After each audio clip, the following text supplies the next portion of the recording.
I was living in a nursing home when my wealthy brother left me a ranch with a hidden fortune in Yellowstone. At that moment, my daughter, who had abandoned me, appeared and said, "Transfer it to us. We'll take care of you, you ungrateful old woman." But when my lawyer walked into the room, "I'm glad to have you here. Follow my story until the end and comment the city you're watching from so I can see how far my story has reached." The sound of Mrs. Henderson's walker scraping against the linoleum floor was the only thing that broke the suffocating silence in the Sunset Manor common room. I sat in my usual spot by the window, watching the same gray parking lot I'd been staring at for 3 years now. 3 years, 2 months, and 16 days, to be exact. Not that I was counting. My name is Bernice Walsh, and at 67 years old, this nursing home had become my entire world, not by choice, mind you.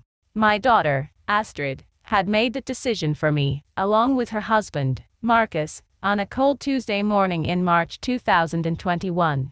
"Mom, we just can't handle this anymore," Astrid had said, her voice dripping with the fake concern she'd perfected over the years. "You're getting forgetful," and with Marcus's work schedule and the kids, she trailed off, letting the implication hang in the air like a threat. Forgetful, that's what she called it when I questioned why $20,000 had disappeared from my savings account. Money that had vanished right around the time Marcus needed a down payment for his new truck. But when I brought it up, suddenly I was confused and not thinking clearly. The truth was, I'd never been sharper. I knew exactly what was happening. I just couldn't prove it. I shifted in my chair, feeling the familiar ache in my lower back from sitting too long. Nurses here were kind enough, but they treated us all like children. "Time for your pills, Bernice," they'd chirp, as if I hadn't been managing my own medication for decades before ending up here.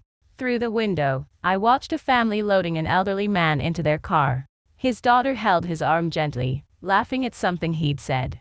The sight made my chest tighten with a familiar pain. When was the last time Astrid had laughed with me instead of at me? I couldn't remember. The memory of our last real conversation still stung. It was Tommy's 8th birthday party, and I'd saved up for 3 months to buy him that bicycle he'd wanted. I was so proud, watching his face light up as he tore off the wrapping paper. But Astrid had pulled me aside afterward, her face twisted with irritation. "Mom, you can't keep spoiling him like this. It makes Marcus and me look bad when we can't afford gifts like that." Her words had cut deep, especially since I knew she'd spent twice as much on new patio furniture that same week. "I just wanted to make him happy," I'd said quietly. "Well, maybe if you thought about our feelings for once instead of trying to buy his love." That was Astrid, always finding a way to make my gestures of love sound selfish. The irony wasn't lost on me that I was now paying $4,000 a month to live in this place. Money that came directly from my Social Security and the small pension from my 30 years as a school secretary. Money that could have helped with Tommy's college fund or dance classes for little Sarah. Instead, it went to keeping me out of their way. "Bernice," the voice startled me from my thoughts. Janet, one of the day nurses, stood beside my chair with a gentle smile. "There's someone here to see you. A lawyer." My heart stopped. In 3 years, the only visitors I'd had were the occasional church volunteers, and at one time Astrid came for Christmas. She'd stayed exactly 45 minutes, spent most of it on her phone, and left with a hurried excuse about traffic. "A lawyer," I repeated, my voice barely above a whisper. Janet nodded. "He's waiting in the family conference room. Would you like me to walk with you?" I stood slowly, my hands trembling slightly. What could a lawyer possibly want with me? My will was simple. Everything to Astrid and the grandchildren, not that there was much left after paying for this place. The walk down the hallway felt endless. Each step echoed in the quiet corridor, mixing with the distant sounds of a television and someone's muffled coughing. The Sunset Manor tried to be cheerful with its pale yellow walls and artificial flowers, but it still felt like what it was. A place where people came to wait. The conference room was small and sterile, with a round table and 4 chairs. A man in his 50s sat waiting, wearing a dark suit that looked expensive. He stood when I entered, extending his hand with a professional smile. "Mrs. Walsh, I'm Jonathan Mills, attorney for the estate of George Walsh." He paused, his expression softening. I'm very sorry for your loss. George, my older brother George. The room seemed to spin for a moment. I gripped the back of a chair to steady myself. George is. When did he? 3 days ago, ma'am. Heart attack. It was very sudden. Mr. Mills pulled out a chair for me. Please, sit down. I sank into the chair, my mind reeling. George dead at 72. We hadn't spoken in almost 5 years, not since our last argument about Dad's watch. Such a stupid fight, looking back, but pride had kept us apart, and now it was too late. I know this is a shock, Mr. Mills continued, settling into the chair across from me. Your brother left very specific instructions about contacting you. He was quite insistent that I handle this personally. He opened a leather briefcase and pulled out several documents. Mrs. Walsh, your brother has left you something in his will, something significant. I stared at the papers in front of me, the words blurring together. I don't understand. George and we weren't close anymore. Mr. Mills leaned forward, his expression serious. Perhaps not recently, but your brother spoke of you often. He was very concerned about your situation here. My situation. Heat flushed my cheeks. Even George had known how I'd ended up here, abandoned by my own daughter. The shame of it hit me fresh, like a slap across the face. What did he leave me? I asked quietly. The lawyer's next words changed everything, but before he could answer, the conference room door burst open. Astrid stood there, slightly out of breath, her blonde hair perfectly styled despite the obvious rush to get here. Behind her loomed Marcus, his face set in that stern expression I'd grown to hate. Mom! Astrid exclaimed, rushing over to me with theatrical concern. I came as soon as I heard about Uncle George. Are you okay? Why didn't anyone call me first? I looked at my daughter, really looked at her. The expensive handbag, the designer clothes, the manicured nails, all while claiming she couldn't afford to help with my care. The realization that had been building for years finally crystallized into cold, hard certainty. She hadn't come to comfort me. She'd come because she'd heard about the lawyer.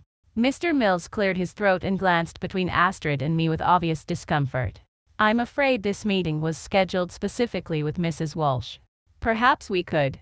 Oh, that's perfectly fine, Astrid interrupted, settling into the chair next to me without invitation. I'm her daughter, and I help manage all of Mom's affairs now. She reached over and patted my hand in that condescending way that made my skin crawl. Don't you, Mom? Marcus remained standing by the door, arms crossed, looking like a bouncer. I noticed how his eyes kept darting to the documents spread across the table, trying to read them upside down.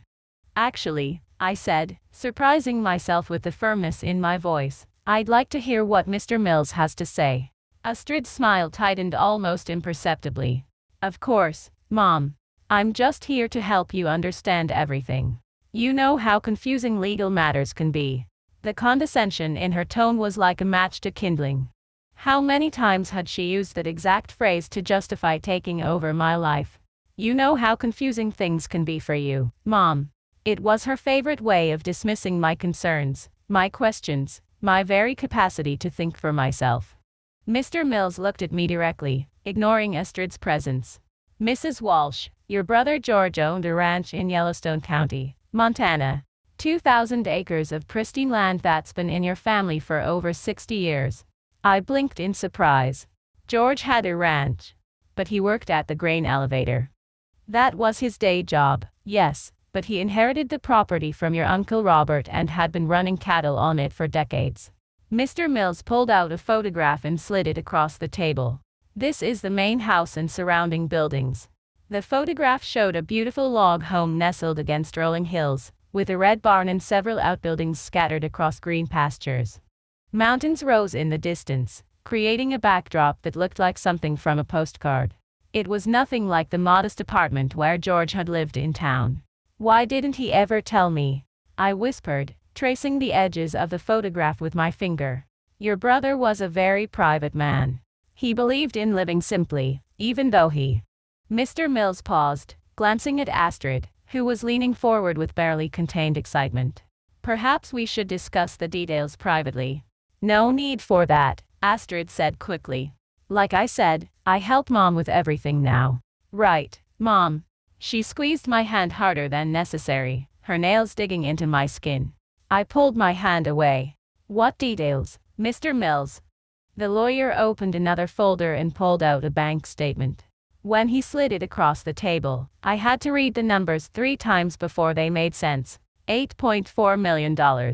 George was very conservative with his investments, Mr. Mills explained. He purchased gold when prices were low, invested in treasury bonds, and bought shares in several blue-chip companies over the years. He lived frugally and let his money grow. The room went completely silent.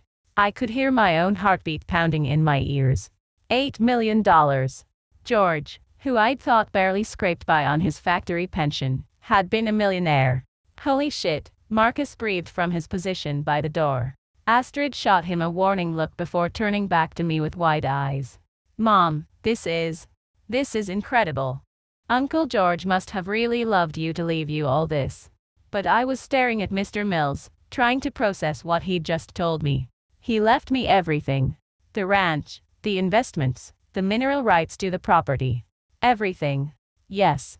There's also this. He handed me a sealed envelope with my name written on it in George's familiar handwriting. He wanted you to read this yourself. With trembling fingers, I opened the envelope and unfolded the letter inside. George's words, written in his careful script, made my throat tighten with emotion. Bernice, if you're reading this, then I'm gone, and you're hearing about what I've left you. I know we haven't talked much these past few years, and that's on me. I should have swallowed my pride and called you.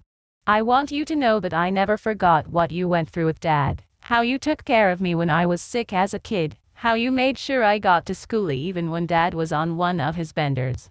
You were more of a parent to me than either of them ever were. I heard about what Astrid did to you. Don't be surprised. This is a small town, and word gets around. I know she put you in that place, and I know why. I should have stepped in, but I figured you wouldn't want my help after our fight. This ranch was supposed to be yours anyway. Dad always said it would go to both of us, but when he died, I was too angry to share it. I'm sorry for that. I'm sorry for a lot of things. You deserve better than what you got, Bernice. Use this money to live the life you want, not the one other people choose for you. Your brother, George. Tears blurred my vision as I finished reading. George had known. He'd known exactly what Astrid had done to me, and he'd cared enough to do something about it. What does it say, Mom? Astrid's voice seemed to come from very far away. I folded the letter carefully and put it back in the envelope. It's private. Mom, we need to talk about this logically. Astrid's voice had taken on the forced patience she used when she thought I was being difficult. This is a huge responsibility. Managing a ranch, handling investments. You can't possibly do all that yourself. I haven't said I wanted to do it myself. Exactly. Astrid's eyes lit up. That's why Marcus and I are here. We can help you figure out the best way to handle everything. Maybe sell the ranch, put the money in a trust fund where it'll be safe. Marcus stepped forward, his expression eager. I've got some experience with real estate. I could drive up there this weekend, take a look at the property, see what it's worth on the market. I looked at both of them, really looked at them. Astrid's expensive clothes, Marcus's hungry eyes fixed on the documents, the way they'd both materialized here so quickly after hearing about a lawyer. 3 years of silence, and now suddenly they were concerned about helping me. That's very thoughtful of you both, I said carefully, but I think I need some time to process all this. Of course you do, Astrid agreed. But Mom, you have to understand, decisions like this can't wait. There are probably tax implications, legal requirements. The longer we wait, the more complicated it gets. Mr. Mills had been watching this exchange with a neutral expression, but now he spoke up. Actually, Mrs. Walsh, there's no rush. Your brother structured everything to minimize tax consequences, and I'll be handling all the legal requirements. You have as much time as you need to decide what you want to do. Astrid's smile faltered slightly. Well, yes, but surely it makes sense to get family involved in these decisions. Where has family been for the past 3 years? The words came out before I could stop them. The room went quiet. Astrid blinked, looking genuinely hurt. Mom, that's not fair. You know we visit.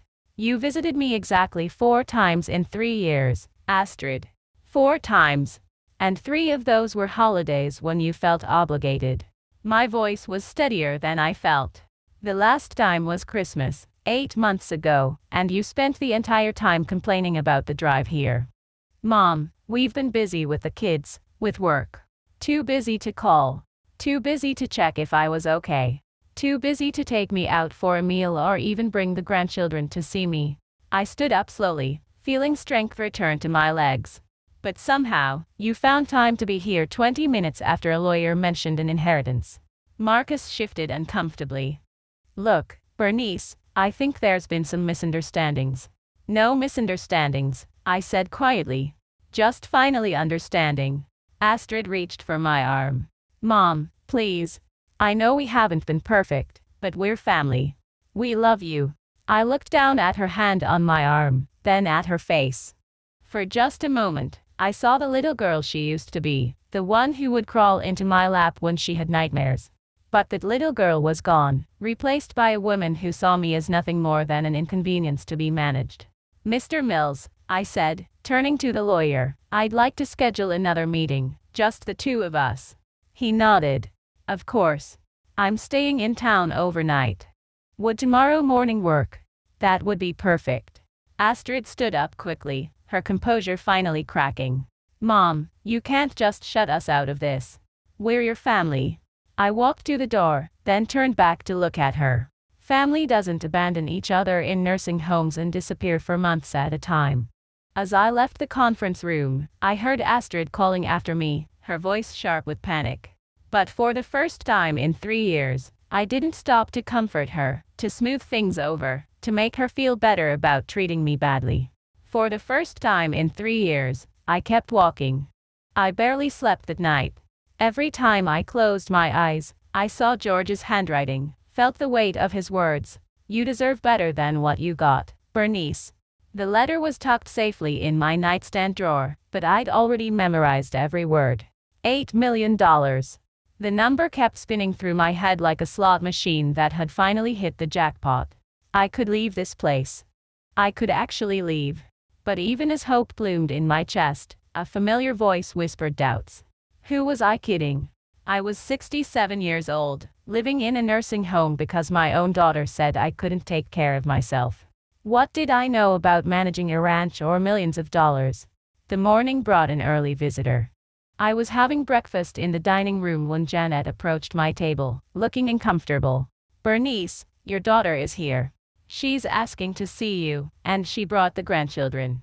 My spoon froze halfway to my mouth. Astrid never brought Tommy and Sarah here. In 3 years, they'd visited exactly twice, and both times, Astrid had rushed them out after 15 minutes, claiming the place smelled funny and was depressing for kids. Tell her I'll be right there, I said, my stomach churning. I found them in the lobby. Tommy, now 11, sat rigidly on one of the uncomfortable chairs, his phone clutched in his hands. Sarah, 8, was fidgeting beside him, her blonde pigtails bouncing as she looked around with wide, uncertain eyes. They both looked like they'd rather be anywhere else. Astrid stood near the reception desk, perfectly put together as always, but I could see the tension in her shoulders, the tight smile that didn't reach her eyes. Mom, she called out, her voice overly bright. Look who wanted to come see Grandma. Tommy glanced up from his phone and gave me a weak wave. Hi, Grandma. Sarah jumped up and ran to me, wrapping her small arms around my waist. Grandma Bernice. Mommy said we could take you out for lunch. My heart melted at her enthusiasm, even as I wondered what Astrid had promised them to get them here. That sounds wonderful, sweetheart.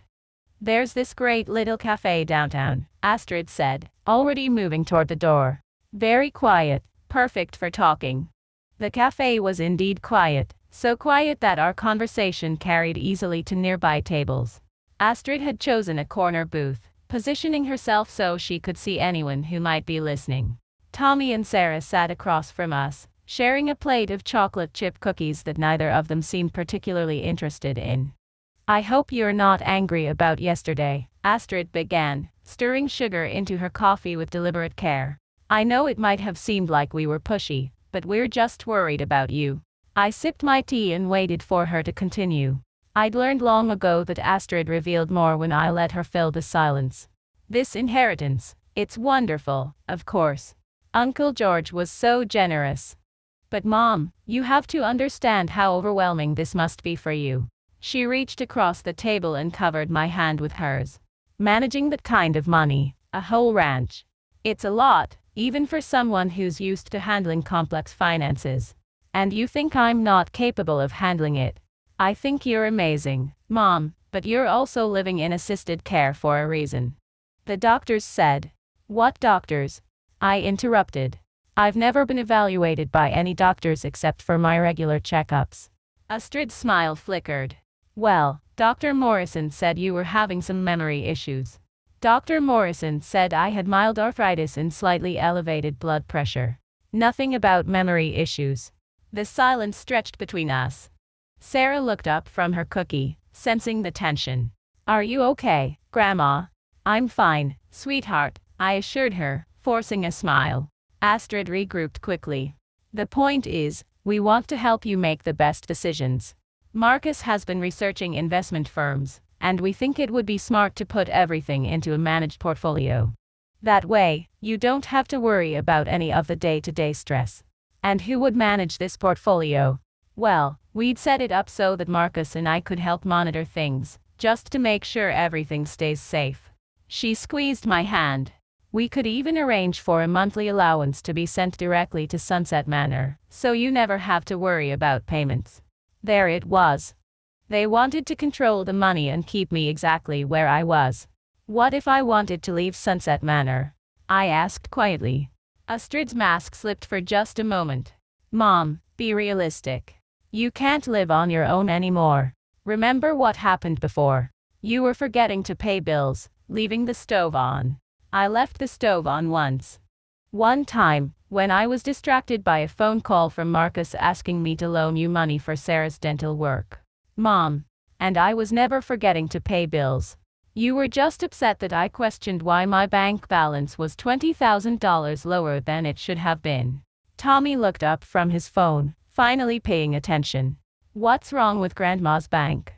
Nothing's wrong, honey, Astrid said quickly. Grandma just gets confused sometimes about her finances. I'm not confused, I said firmly. And I'm not incompetent. Astrid's voice took on that patronizing tone I'd grown to hate.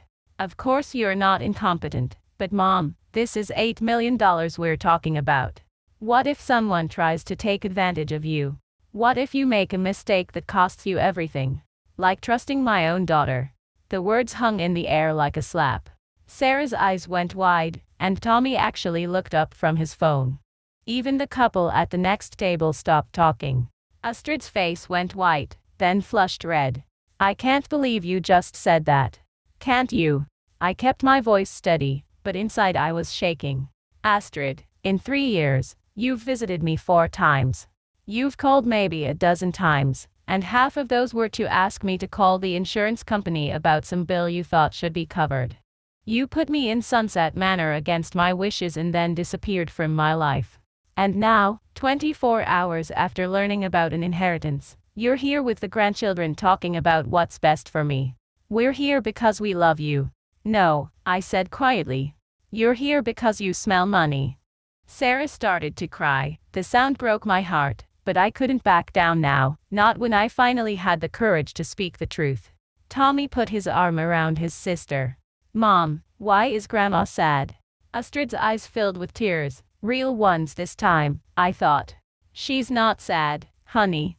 She's just confused about some things. I'm not confused, I repeated. I'm angry. There's a difference. Marcus appeared at our table as if he'd been waiting outside. Everything okay here? I could hear voices from the parking lot. Everything's fine, Astrid said, but her voice was shaky. Mom's just having one of her episodes. I am not having an episode, I said, loud enough that several other diners turned to look. I am having a conversation with my daughter about why she abandoned me in a nursing home and only came back when she heard about money. Marcus slid into the booth next to Astrid. Look, Bernice, I think everyone's emotions are running high here.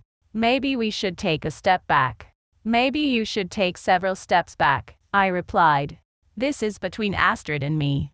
Actually, it's between all of us, Marcus said, his tone becoming harder, because like it or not, we're the ones who will have to deal with the consequences if you make bad decisions with this money. What consequences? Who do you think will take care of you if you blow through $8 million? Who do you think will be responsible for you when you're 90 and broke? The threat was clear, even delivered in his calm, reasonable tone. Take care of yourself financially, or we'll abandon you completely. Besides, Astrid added, wiping her eyes, what would you even do with a ranch in Montana? You can't live alone anymore. You can't drive long distances. You don't know anything about running cattle or managing property. Be practical, Mom. I looked around the table at my family, at Marcus, who saw me as a potential burden to be managed, at Astrid, who'd convinced herself that controlling my life was the same as caring for me, at Tommy and Sarah, who were learning that love came with conditions and that grandparents were problems to be solved rather than people to be cherished. You're right, I said finally. I don't know anything about running a ranch. Astrid's face brightened with relief. I'm so glad you're being reasonable about this. But I can learn. Her smile froze. I can hire people who know about cattle and property management. I can buy books, take classes, ask questions. I managed to raise you and work full-time and keep a household running for 30 years. I think I can figure out how to be a rancher, Mom. And if I can't, I can sell the ranch and buy a nice house somewhere warm, or travel, or donate the money to charity. It's my choice to make. Marcus leaned forward. And what about us? What about Tommy and Sarah's college funds? What about helping your own family? What about the $20,000 that disappeared from my account? What about the 3 years of abandonment? What about treating me like a human being instead of a problem to be managed? Fine, Astrid said, her voice cold now. If that's how you feel, then maybe you should make your decisions alone. But don't expect us to be there to pick up the pieces when everything falls apart. She stood up abruptly, gathering her purse. Come on, kids, we're leaving. Tommy and Sarah scrambled out of the booth, looking confused and frightened. Sarah turned back to me, her eyes bright with tears. Are you mad at us, Grandma? My heart broke all over again. No, sweetheart. I'm not mad at you. I love you very much. Then why can't you just do what Mommy wants? I knelt down to her level, ignoring the pain in my knees. Sometimes grown-ups have to make hard choices, even when other people don't understand. But I will always love you, no matter what. I hugged both grandchildren, breathing in their familiar scent of bubble gum and sunshine. When I looked up, Astrid was watching with tears streaming down her face. This isn't over, Mom, she said quietly. We won't let you destroy yourself. As they walked away, Tommy turned back once, his young face serious beyond his years. Bye, Grandma. I sat alone in the cafe for a long time after they left, nursing cold tea and trying to stop my hands from shaking. I'd just declared war on my own family, and I wasn't sure I was strong enough to win. The next morning brought my second meeting with Mr. Mills, but this time, I was prepared. I'd spent the night thinking about George's letter, about everything Astrid had said, and about the person I used to be before I let fear and loneliness convince me to accept less than I deserved. Mr. Mills was waiting in the same conference room, but today he had several boxes of documents with him. He stood when I entered, his expression more serious than our first meeting. Mrs. Walsh, I hope you don't mind, but I brought some additional materials your brother wanted you to have. He was very specific about when you should receive them. What kind of materials? Instead of answering directly, he pulled out a manila envelope sealed with red wax. George's initials were pressed into the seal. He said to give you this if anyone in your family tried to pressure you about the inheritance. My stomach dropped. How could he have known? Your brother was a very perceptive man. He told me about your situation, about how you ended up at Sunset Manor. He suspected that news of an inheritance might bring certain people out of the woodwork. I broke the seal with trembling fingers. Inside was another letter from George, but this one was different. His handwriting was sharper, angrier. Bernice, If you're reading this, then I was right about what would happen. They came sniffing around the money, didn't they? Probably within hours of hearing about it. I'm going to tell you some things now that I should have told you years ago, things I found out about Astrid that made me lose respect for her completely. Do you remember when Dad's house sold after he died? The realtor was my friend Charlie's daughter, and she told me something interesting. The sale price was $185,000, but you only got $85,000. When I asked Astrid about it, she said there were liens and repair costs that ate up the difference. That was a lie. I saw the closing documents. Astrid had your father add her name to the deed 2 weeks before he died when he was too sick to understand what he was signing. She took $100,000 that should have been yours. My hand started shaking so badly I could barely hold the letter. Dad's house. I'd wondered why my share had been so small, but Astrid had shown me bills and receipts, had explained about foundation problems and back taxes. I'd trusted her. There's more. Remember when you broke your hip 3 years ago? You called Astrid for help, and she came over for a few days while you recovered. What you don't know is that she had Marcus go through all your financial papers while you were sleeping. They photocopied everything: bank statements, insurance policies, even your will. Mrs. Henderson from next door saw them doing it and told her daughter, who told Charlie, who told me. By the time I heard about it, you were already in Sunset Manor. Mrs. Henderson, my neighbor of 15 years who'd always been so kind. She'd known what Astrid was doing and tried to get word to George, but by then, it was too late. The final thing you need to know is about the money that disappeared from your account. I hired a private investigator after you mentioned it to me. Marcus forged your signature on a withdrawal slip for $20,000. The investigator has copies of the bank security footage showing Marcus at the teller window. I'm including copies of everything in this package: the deed fraud, the bank footage, even records showing that Astrid called Sunset Manor to inquire about costs 2 months before your hip surgery. She planned this, Bernice. All of it. I should have told you sooner, but I kept hoping she'd do the right thing and bring you home. She never did. Don't let her steal this inheritance too. You deserve better. George. The letter slipped from my numb fingers. Mr. Mills was watching me with concern, but he didn't speak. He simply reached into one of the boxes and pulled out a thick folder. Your brother was very thorough, he said quietly. Inside the folder were photocopies of documents I'd never seen before. The deed to Dad's house showing Astrid's name added just days before his death. Bank records showing the forged withdrawal. Screenshots from security cameras showing Marcus at the bank. My signature clearly not matching the one on the withdrawal slip. And most damning of all, a recorded phone conversation between Astrid and the Sunset Manor admissions director. Do you have a way to play this? Mr. Mills asked, holding up a small digital recorder. I nodded, though I wasn't sure I wanted to hear it. Astrid's voice came through the speaker, clear and businesslike. I'm calling to ask about your memory care facility. My mother is showing signs of dementia, and we're starting to look at options. I see, the admissions director replied. What kind of symptoms is she experiencing? Confusion about finances, forgetting to pay bills, leaving appliances on. The usual things. She's also becoming increasingly paranoid, accusing family members of stealing from her. My breath caught. Even 3 years later, hearing Astrid describe me that way felt like a physical blow. Has she been evaluated by a physician? We're working on that, but honestly, she's resistant to admitting there's a problem. We may need to move quickly when the time comes. I understand. Many families face this challenge. What's your timeline? Hopefully within the next few months. She had a fall recently, and we are concerned about her living alone. The fall she was referring to had been me tripping over a rug in my own living room. I'd been fine, just a few bruises, but Astrid had acted like it was a sign of serious cognitive decline. The recording continued, with Astrid asking detailed questions about costs, visiting policies, and how to arrange an emergency placement if I had another medical incident. By the time it ended, I was shaking with rage. She planned it, I whispered. All of it. Mr. Mills nodded grimly. Your brother suspected as much. That's why he made sure I had all this evidence before contacting you. But why? Why would she do this to me?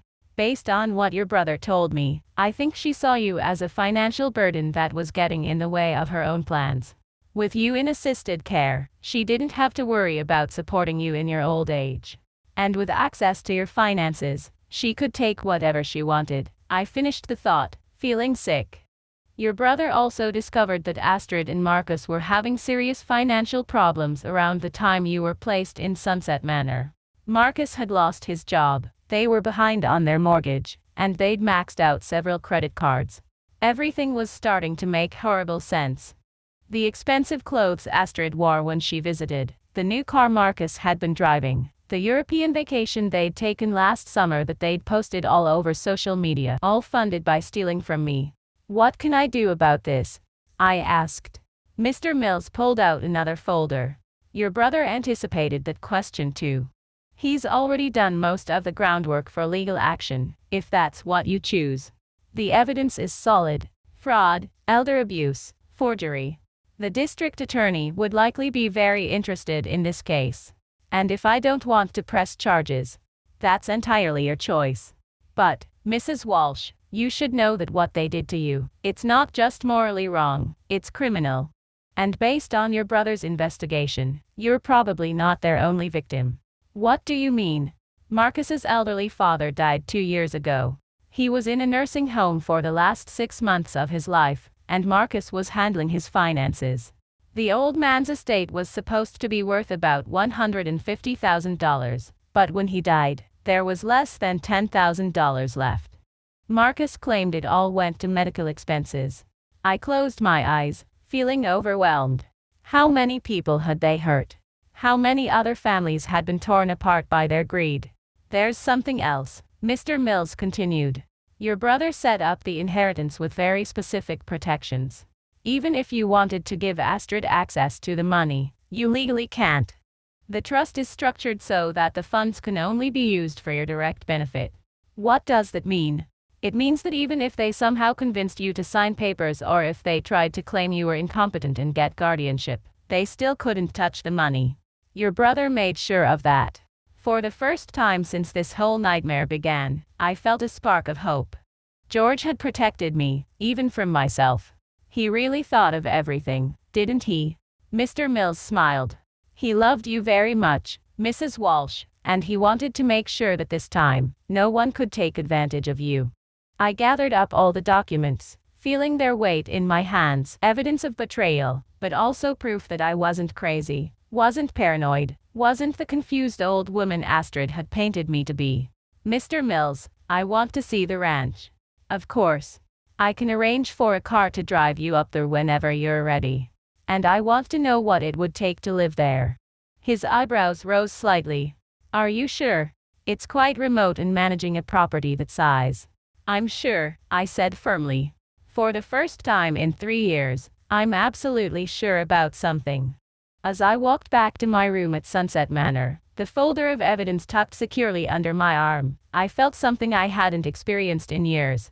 Power, real power backed by truth and protected by George's careful planning. Astrid and Marcus thought they could intimidate me into handing over my inheritance. They thought I was weak, confused, easily manipulated. They were about to learn how wrong they were. 3 days passed before Astrid called, 3 days during which I arranged for a trip to see George's ranch, met with a financial advisor Mr. Mills recommended, and most importantly, made peace with what I had to do.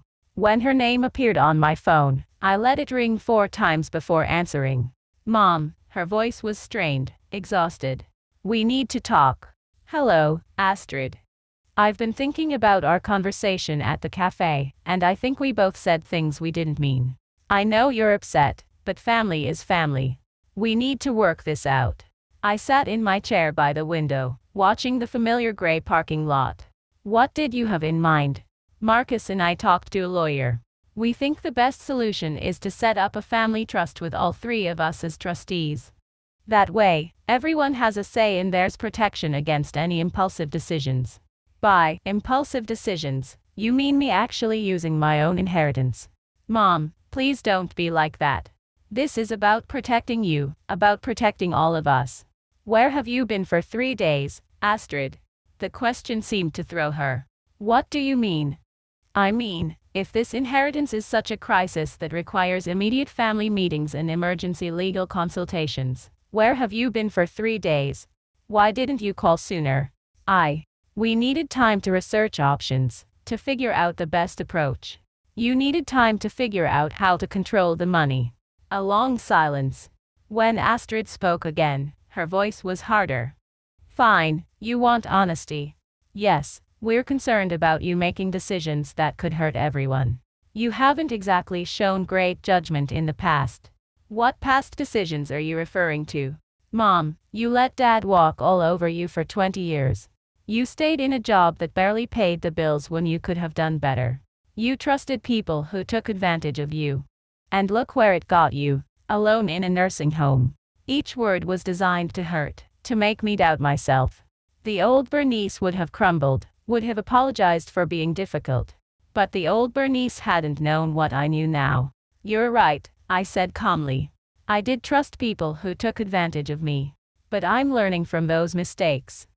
Good, so you'll consider the family trust.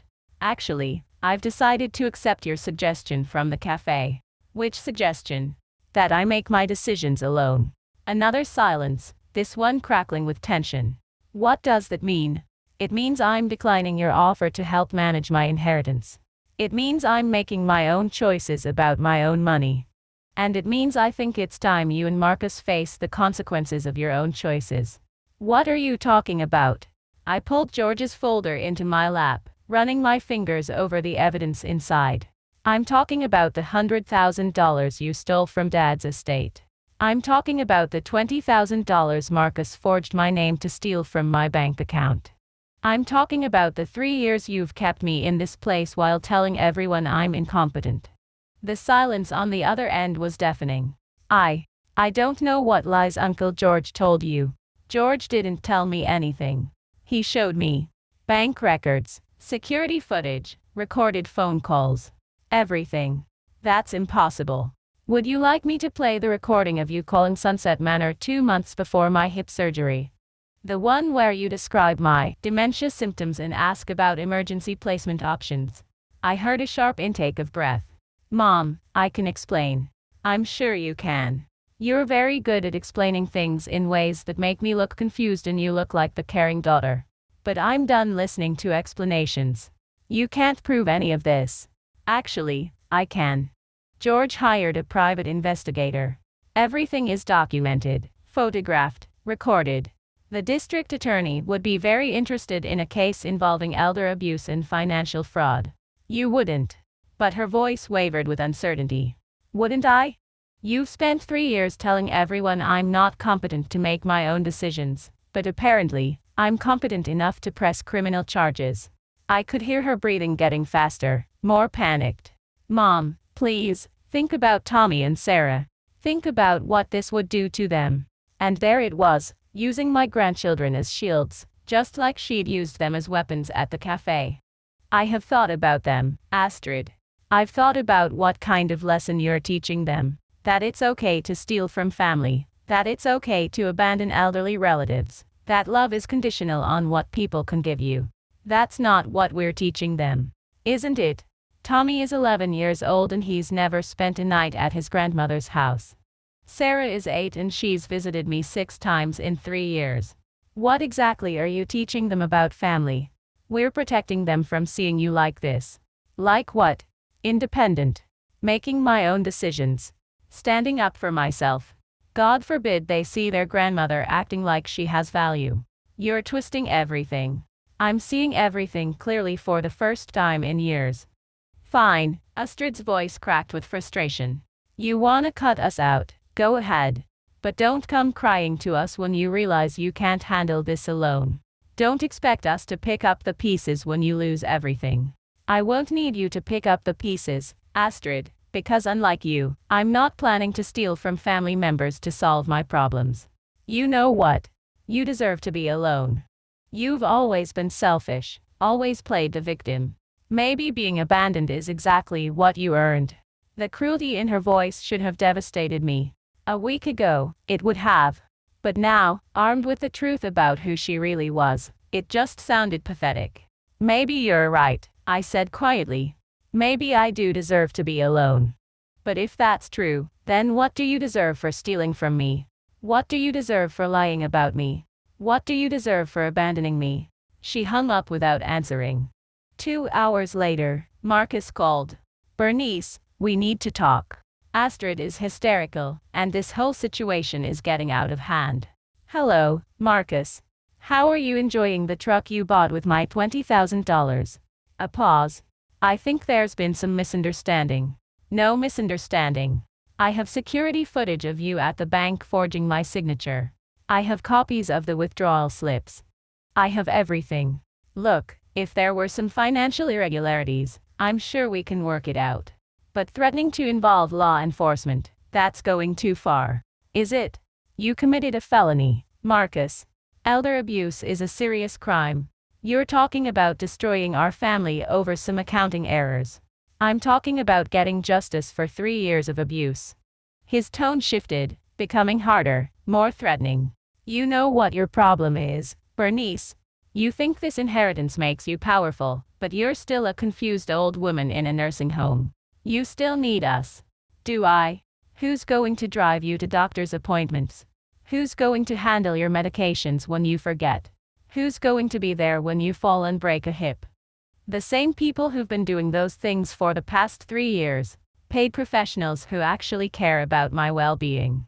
And when the money runs out, when you're 90 and broke because you made stupid decisions, then I'll deal with it myself, just like I've been dealing with everything else myself. You really want to die alone? The question hit me like a physical blow because it touched on my deepest fear. But then I thought about the past 3 years, how alone I'd felt even with Astrid in my life, how abandoned I'd felt even though I technically had family.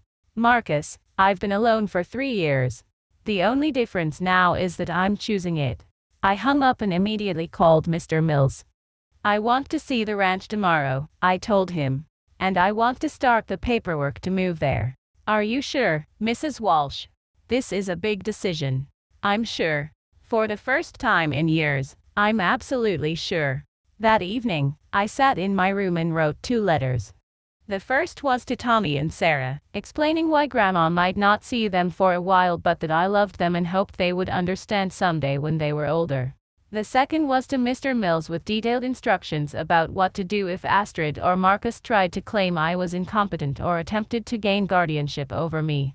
Then I pulled out the recorder Mr. Mills had given me and spent an hour documenting everything I could remember about the past 3 years.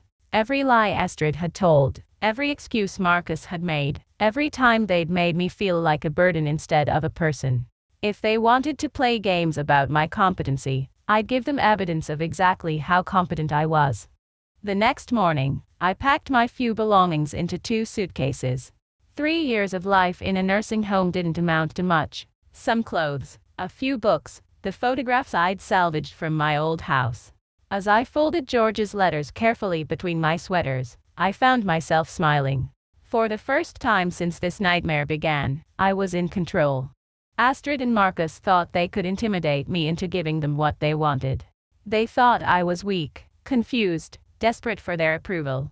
They were about to learn the difference between being alone and being free. The drive to Montana took 6 hours, but it felt like traveling to another world. Mr. Mills had arranged for a car service, and as we left the flat prairie behind and headed into rolling hills dotted with cattle, I felt something I hadn't experienced in years: anticipation. The ranch was even more beautiful than the photographs had suggested. The log house sat on a gentle rise overlooking a valley where a creek wound between cottonwood trees. The mountains rose in the distance, snow-capped even in late summer. Everything was exactly as George had left it, maintained by a local couple he'd hired years ago. Mrs. Walsh. The driver was watching me in the rearview mirror. Everything okay? I realized I was crying, but they weren't tears of sadness. For the first time in 3 years, I was looking at a place that could be home. Everything's perfect, I said. Tom and Linda Garrett had been taking care of the property for George for 15 years. They were in their 60s, with weathered faces and kind eyes, and they welcomed me like I was family returning home. George talked about you all the time, Linda said as she showed me through the house. He was so proud of you, but worried too. He said you deserved better than what life had handed you. The house was larger than it looked from outside, with 4 bedrooms, a stone fireplace, and windows that let in streams of golden light. George's furniture was simple but solid: handmade wooden tables, comfortable chairs, bookshelves filled with ranch management guides and classic novels. The cattle operation pretty much runs itself, Tom explained as we walked through the barns. George built it up slow and steady over 40 years. We've got about 200 head of Angus, good grazing land, reliable water sources. The income covers all the operating expenses, and then some. You mean it makes money? Tom grinned. George was a smart businessman. This place has turned a profit every year since 1995. I stood in the doorway of the main barn, breathing in the scent of hay and leather, listening to the peaceful lowing of cattle in the distance. It was so quiet I could hear my own heartbeat. Mrs. Walsh, Linda said gently, are you thinking of staying? I'm thinking of living, I replied. That evening, I called Mr. Mills from George's old office, surrounded by his carefully organized files and decades of ranch records. How was your first day as a rancher? He asked. Overwhelming and wonderful. Mr. Mills, I want to make this official. I want to move here permanently. I thought you might. I've already started the paperwork to transfer your care from Sunset Manor to the medical clinic in town. Dr. Sarah Chen comes highly recommended, and she makes house calls for elderly patients. I'm not elderly, I said, then caught myself. I mean, I am 67, but I don't feel elderly. That's because you're not living like you're elderly anymore. You're living like you're alive. Over the next week, I settled into a routine that felt more natural than anything I'd done in years. I woke with the sunrise, had coffee on the front porch while watching the cattle graze, and spent my days learning about my new life. Tom taught me to recognize the different pastures and water sources. Linda showed me George's garden and the root cellar where he stored vegetables through the winter. I hired a local woman named Marie to help with housework twice a week, more for the company than from necessity. She was Tommy's age and full of stories about growing up in ranch country. Through her, I met other neighbors: the veterinarian who'd cared for George's cattle, the feed store owner who'd known my brother for decades, the postmaster who remembered when George first bought the property. For the first time in my adult life, I was part of a community where people knew my name and cared about my well-being without expecting anything in return. The call from Astrid came on my 10th day at the ranch. Mom, people are saying you moved to Montana. Please tell me that's not true. I was sitting on the front porch, watching Tom repair a section of fence while Linda hung laundry on the line behind the house, the picture of domestic peace. It's true. Mom, you can't be serious. You don't know anything about living alone, especially not on some isolated ranch. What if you have a medical emergency? What if something happens to you? The same thing that would happen if I had an emergency at Sunset Manor. I'd get medical care. This is insane. You're going to get yourself killed out there. Astrid, I've been here 10 days. I haven't fallen, I haven't forgotten to take my medication, and I haven't left any stoves on. I've cooked my own meals, managed my own schedule, and even learned to drive the ranch pickup truck. You're driving. Her voice shot up an octave. Mom, your reflexes aren't what they used to be. My reflexes are fine. What wasn't fine was being treated like an invalid when I wasn't one. I'm calling Adult Protective Services. The threat should have scared me, but I'd been expecting it. Go ahead. Mr. Mills has prepared a complete file documenting my competency, including medical evaluations, financial assessments, and testimony from the people who've been helping me settle in here. He's also prepared counter charges for elder abuse and financial fraud. Silence. Astrid, I want you to understand something. I'm not hiding from you, and I'm not running away. I'm moving towards something better, something you taught me I deserved when you showed me what I didn't deserve. I never meant for things to go this far. Didn't you? You put me in a nursing home and walked away. You stole from me for years. You were planning to control my inheritance just like you controlled everything else. What did you think would happen when I found out the truth? I thought you'd forgive me, like you always do. The sadness in her voice almost broke my resolve. Almost. I have forgiven you, Astrid. But forgiveness doesn't mean forgetting, and it doesn't mean letting it happen again. So that's it. You're just cutting us out of your life forever. I watched Tom working on the fence, his movements sure and purposeful. He'd wave whenever he caught me looking, just a simple acknowledgement that I was there, that I mattered. I'm not cutting you out, I said finally. But I'm not chasing you anymore either. If you want a relationship with me, it has to be based on respect, real respect, not the fake kind that disappears when it becomes inconvenient. And Tommy and Sarah, my heart clenched. They'll always be welcome here when they're old enough to make their own decisions about whether they want to know their grandmother. You're really going to punish them for my mistakes? I'm not punishing anyone. I'm protecting myself. There's a difference. After I hung up, I sat on the porch for a long time, watching the sunset behind the mountains. Linda brought me a cup of tea and sat beside me without saying anything. George left me a letter, I said eventually. He said I deserved better than what I got. For years, I thought that meant I deserved better from other people, but maybe it meant I deserved better from myself. How do you mean? I spent 67 years accepting less than I was worth because I was afraid of being alone. But being alone isn't the worst thing that can happen to you. Being with people who don't value you, that's worse. Linda nodded. George used to say that the difference between loneliness and solitude is choice. A month later, I got a package with no return address. Inside was a school photo of Tommy and a drawing Sarah had made of a house with flowers around it. On the back, she'd written, "I love you, Grandma," in her careful 8-year-old handwriting. I put the photo on my mantle and the drawing on my refrigerator, next to the grocery lists Linda helped me write and the appointment cards from Dr. Chen. 2 months after that, the phone rang on a Sunday afternoon. Tommy's voice, uncertain but determined. "Grandma Bernice. It's Tommy. Mom doesn't know I'm calling." My heart nearly stopped. "Tommy, how did you get this number?" "I found it in Mom's phone." "Grandma, are you really living on a ranch?" "I am. With horses." I laughed, looking out the window where Tom was working with the cattle.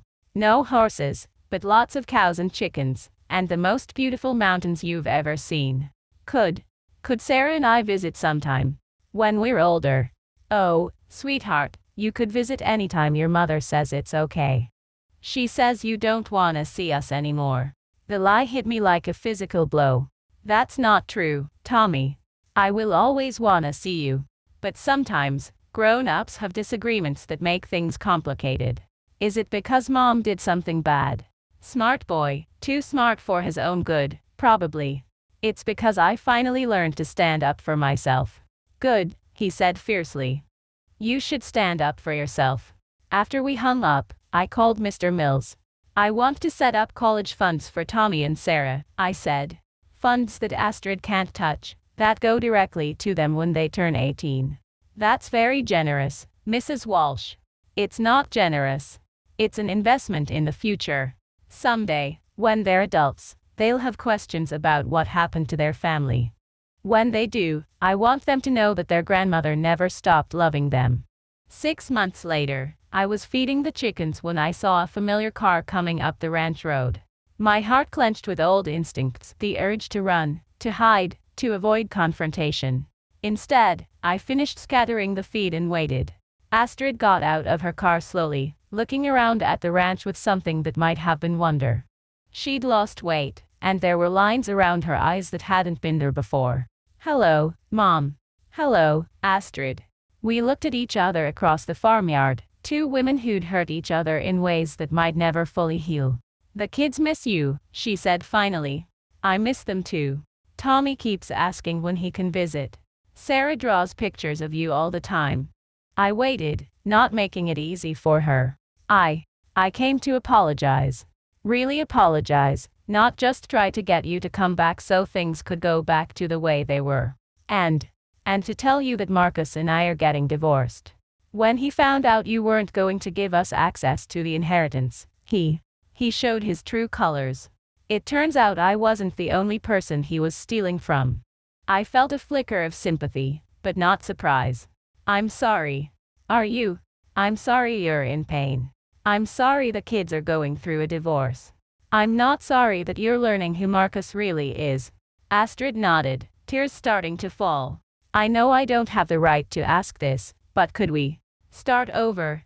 Not go back to the way things were, but maybe build something new.